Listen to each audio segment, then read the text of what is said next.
Mahigit naman sa 20 estudyante sa Guagua, Pampanga ang nasagip mula sa paglubog ng bangka.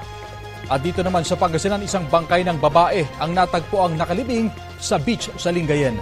Balitang hatid ni CJ Turida ng GMA Regional TV. Nakabaon sa buhangin nang matagpuan ang bangkay ng 20 anyos na babae sa Lingayen, Pangasinan.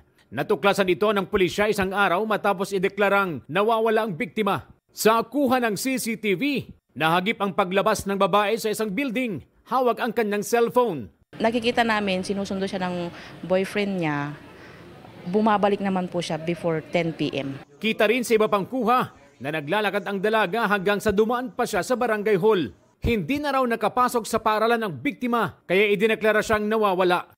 Base sa investigasyon, nagtamo ng sugat sa ulo ang biktima pero hinihintay pa rin ang resulta ng autopsy kung ginahasa ang biktima. Subject for investigation ang nobyo ng biktima at 2 iba pa. Crime of passion din ang tinitinang posibleng motibo sa krimen. Kinukuhanan ng statement, iniimbestigahan ng ating tinanggi naman po niya na hindi siya yung pero hindi po tayo nagtatapos doon.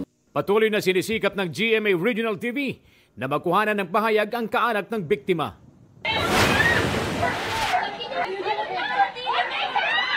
Nagmamadaling lumusong at lumangoy ang mga residenteng iyan patungo sa isang bangka sa ilog sa barangay Bangkal, Guagua, Pampanga.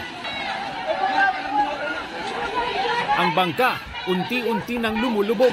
Sakay nito ang mahigit 20 batang grade 1 hanggang grade 4. Ayon sa isa sa mga sumaklolo, pauwi na ang mga bata pasado alas 11:30 ng umaga nitong Lunes nang tumagilid ang sinasakyan nilang bangka. Gusto po ng mga bata makauwi agad kaya napupunta lahat sa unahan. Yung pong bangkero hindi niya nakontrol. Tulong-tulong na sinagip ng mga concerned citizen at ilang bangkero ang mga bata. Palubog na po yung bangka. Yung mga bata hindi naman makakalako yung maliliit lang. CJ Turida ng GMA Regional TV.